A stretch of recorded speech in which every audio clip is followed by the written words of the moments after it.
2019年的某天，一辆敞篷车缓缓驶入东南亚的边境小镇。18岁的新一受到同学邀请，踏上了这片神秘而堂皇的未知领土。可他并不知道往后意味着什么。珍珍跟安吉等你好久了，他们都玩疯了。真的吗？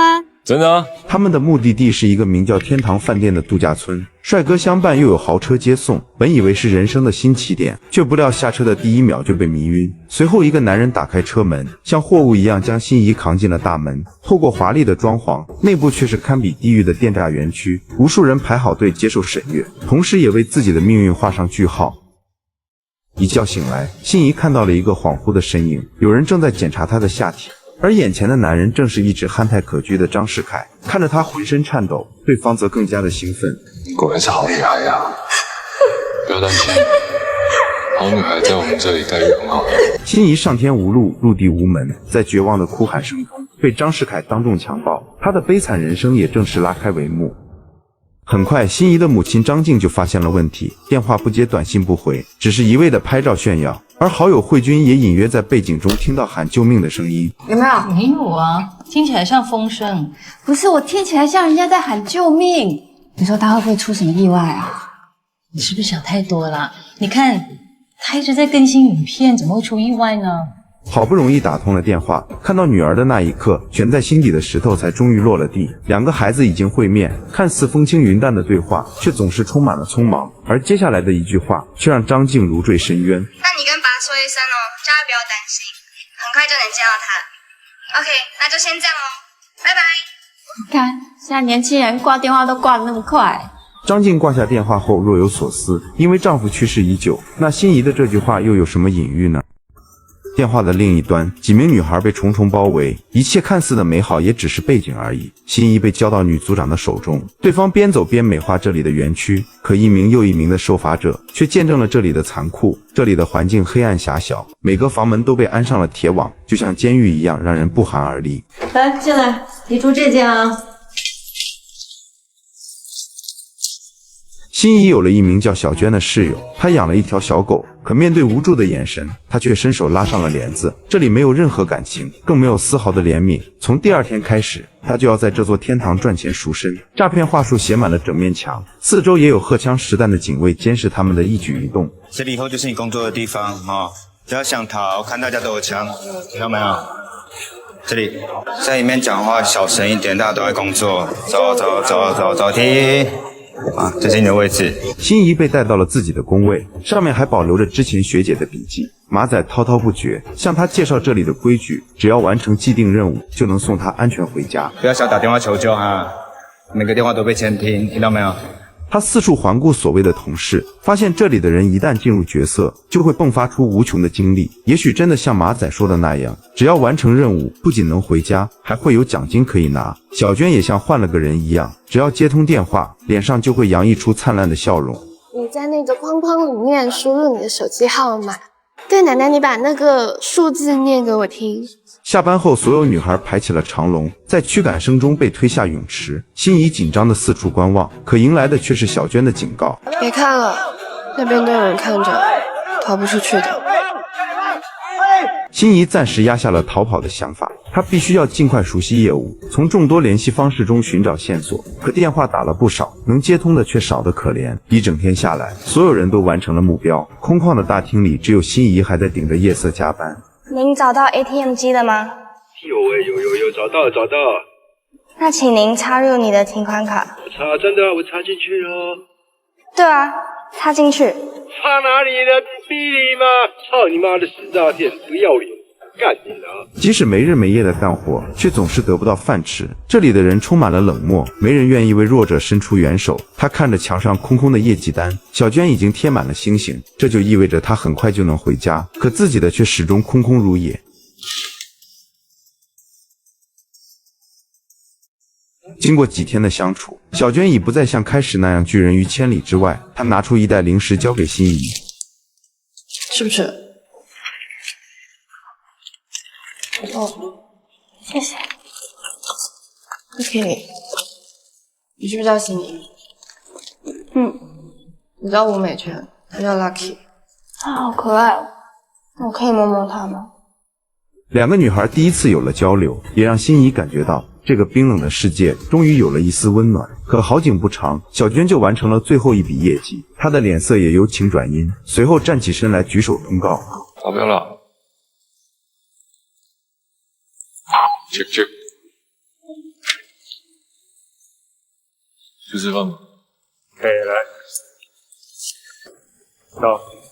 这天晚上，组长为小娟贴上了最后一颗红星。今天是她的好日子，从现在开始就能以自由之身离开园区。看着满墙的星星，小娟不由得失声痛哭。她已经骗光了亲朋好友，就算重获自由，也没脸再回到老家。今天呢，我要在这里郑重的宣布，我们公司优秀的员工吴美娟，她的业绩已经正式圆满达标了，恭喜她！晚饭过后，张世凯特意召开了欢送会，其目的则是更好地标榜园区信用，让剩下的人心怀希望，继续留下来赚钱。他正式宣布小娟的业绩圆满达标，说着便拿出一张大大的支票，将这3年来的分成如数归还。拿到这么大一笔钱回老家，想要做什么？想要回老家帮俺妈盖个新房。多孝顺啊！大家要跟他学习，知道吗？懂吗？最期待的庆功时间来了！所谓的庆功就是放烟花，诈骗金额越大，放的数量也就越多。可没人知道，在这片绚烂的背后，到底藏着多少无辜的生命。大家似乎意识到这个问题，画面转向即将自由的小娟，她的眼神中既有一丝期待，但更多则是对未知的绝望。很快，小娟就收拾好了行李。临走之前，她将自己的小狗交给心仪抚养，并向她传授了自己的诈骗招式，那就是一定要狠下心来，对着身边的朋友或亲人下手，因为越熟悉的人概率越大，只有这样才能早一天离开这座地狱。不要饿着肚子。可一切的一切都只是臆想中的镜花水月，毕竟他们不会让任何一个知情者离开园区。往后的日子里，心怡开始尝试身边的熟人，她翻看着前辈留下来的心得，将第一个电话打给了中学时期的陈老师。心怡啊，老师听说你考上不错的学校，恭喜你，老师很替你开心哦。陈老师，其实我有一件事想要拜托你。什么事？你说。我家里最近出了一点状况。但是学校那边又一直催着交学费，我可以跟您借一点钱吗？当然没问题啊，你要多少？不然就你把你的账号发给我，我待会就汇给你。我知道你们家的状况，那你就好好读书，不要让你妈失望。好，我等下就汇给你哦。拜拜。可挂掉电话的陈老师还不知道，他成了心仪的第一笔业绩。成功了吗？挺棒哦。快点啊，剩下5个人可以吃饭了。业绩单上终于迎来了第一颗红星，心怡终于完成了1天的任务，相较之前的待遇也有了明显的提升，即使赶不上晚饭，也有人亲自送进寝室。这次的成功让他彻底放下负担，看着身边的小狗，他突然有了主意，于是摇身一变，成为流浪狗救助大使，每天都上演着不同的谎言。你继续加油，我就考虑让你回家。在克服心理障碍后，一个个亲朋好友成了首选目标。随着5星的逐步增加，他又开发出了众多新型骗局，只是和真正同处一个园区，却丝毫找不到沟通的机会。请问是您本人操作的吗？你的款项我已收到，差不多5万，我们会尽快处理的，也请您保持电话畅通哦。好，那就先不打扰您喽，再见。张叔叔，我是谢谢你，陈阿姨，谢谢。心怡的业务越来越熟练，每看到即将自由的同伴，身上的动力都会增加1分。她苦练各种话术，5星也随着努力逐步增多。You will receive refund within the next 12 hours。这里3万，这里5万。然而一切幻想都将在这晚被打破。心怡一觉醒来，发现狗子不在身边，于是他轻轻推开房门，向外不停地寻找。他又看到敞开的大门旁边，警卫正靠在墙上呼呼大睡，而狗子的身影却在外面不住游荡。于是他小心翼翼地拉开铁门，随着狗子的动静循声而去，最后在一个标有4号仓库的门口消失不见。他推开之后四处寻找，伴随着忽明忽暗的灯光，终于在一间密室里听到了狗叫声。此时的他并没有体验过真正的黑暗，只是壮着胆子轻声进入。可接下来，他将亲手揭开天堂的真相。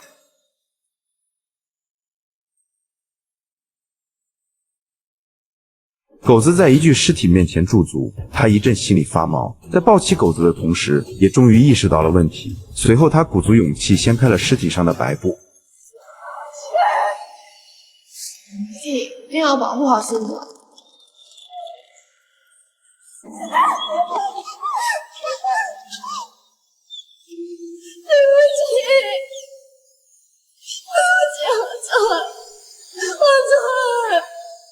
可天道好轮回，张世凯做梦也想不到，只因有2位母亲的存在，他的暴虐和杀戮将分毫不差地返还到自己身上。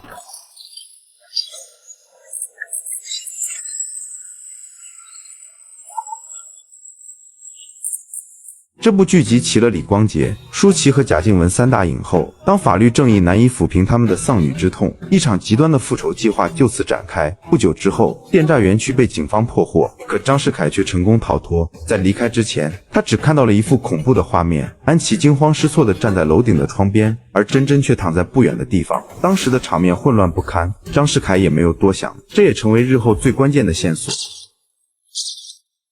可不久之后，张世凯就被手下出卖。这起轰动整个东南亚的电诈案终于画上了句号。新闻一经报道，两岸3地的被害者家庭联合一起赶到东南亚，对其发起了诉讼，又经过无数次审判，最终在5年之后被判了死刑。跟你说，因为这已经不是单纯的诈欺案了，我听说有死人呢。对，有一个小女孩被发现的时候，已经被虐待的体无完肤，还有一个女孩，对，被救出来的时候怎么样？她已经变植物人了，已经变植物人嘞。其一在这起案件中被害身亡，而慧君的女儿珍珍则因严重摔伤成为了植物人。原本幸福的家庭迎来了晴天霹雳，慧君花光了所有积蓄，每天守在病床前，只为等一个不可能发生的奇迹。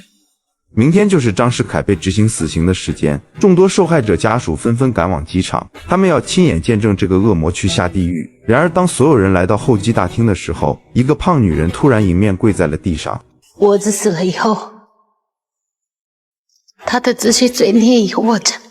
她正是张世凯的母亲。这份迟来的道歉引起不少共鸣，也给了众多受害者家属一丝慰藉。可就在飞机上，赵静突然看到刚才还痛哭流涕的胖女人，此时却喜笑颜开。她坐在头等舱，还不住向同伴炫耀自己的金银首饰。看到这一幕，她的心里七上八下，各种愤怒和不甘涌上心头。